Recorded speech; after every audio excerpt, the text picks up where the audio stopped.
Hello guys, welcome to today's Topic TV. Bare months na po tayo ngayon at siguradong dagsaan na naman ang mga tao sa pamimili lalong-lalo na sa Divisoria, Baclaran at mga malls at sa iba't ibang panig ng ating bansa dahil sa nalalapit na Kapaskuhan. At siguradong dadagsa at makikisiksik din ang mga salisi at mga mandurukot kaya't ingat po tayong lahat dahil isang mamimili naman sa isang mall ang nabiktima ng isang babaeng mandurukot. Sa video makikita ang babaeng ito na kumuha ng pantakip at agad na dinikitan nito ang babaeng nakaitim. Gamit ang kanyang pantakip agad na nabuksan nito ang shoulder bag ng babae.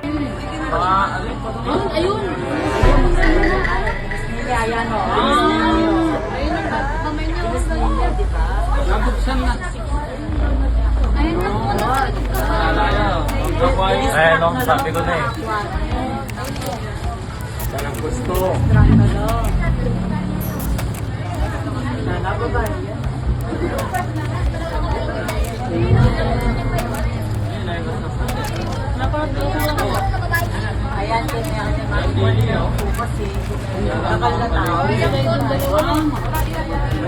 Dito na kinuha ng mandurukot ang wallet ng babae na may lamang 14K. Wala namang kaalam-alam ang babae na natangayan na pala siya nito.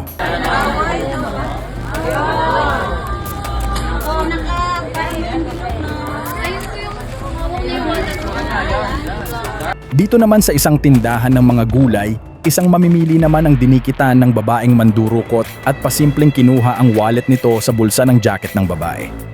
Sa video makikita ang babaeng nakaputi na isang kawatan na pasimpleng dinikitan ang babaeng naka-jacket na brown gamit ang kanyang payong.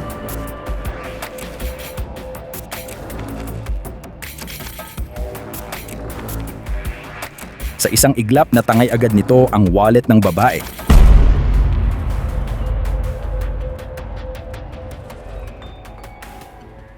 Doon na nalaman ng babae nung siya ay magbabayad na siya ay nadukutan dahil wala na ang kanyang wallet sa kanyang bulsa.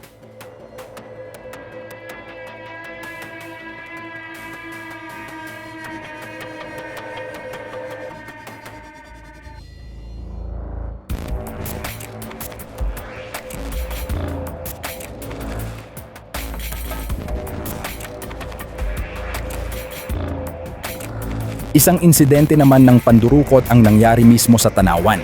Ayon sa salaysay ng biktima, isang person with disability na nagsusumikap maghanap buhay para sa kanyang mga anak. Siya ay nadukutan ng halagang 13,000 pesos kasama ang kanyang mahahalagang requirements na nasa loob ng kanyang wallet. Mukhang natunugan ng kawatan na may pera ang mga biktima dahil sinundan talaga sila nito hanggang sa mabuksan nito ang bag ng biktima. Sa hirap ng pinagdadaanan niya araw-araw, lalo pang masakit na siya ang mabiktima ng ganitong klase ng krimen.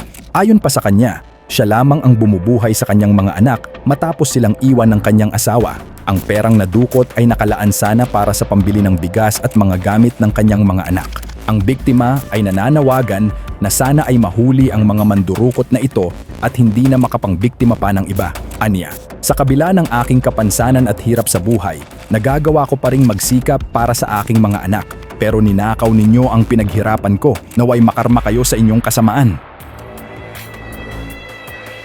Hindi lang dito sa atin may mga mandurukot maging sa ibang bansa din kagaya ng video na ito nakuha sa bansang Vietnam. Panoorin kung gaano kabibilis ang mga kamay ng mga ito sa kanilang pandurukot. Mga kababayan, ito po ay isang paalala na mag-ingat lalo na sa pampublikong lugar. Huwag hayaang maging biktima ng mga kawatan na walang konsensya at patuloy na nagsasamantala sa kapwa. Ingatan ang inyong pera at mahahalagang gamit sa bag o bulsa, lalo na sa matataong lugar at ngayong papalapit na Kapaskuhan kung saan mas dumarami ang mga kawatang nakabantay. Ito ang Today's Topic TV. Stay safe and stay alert.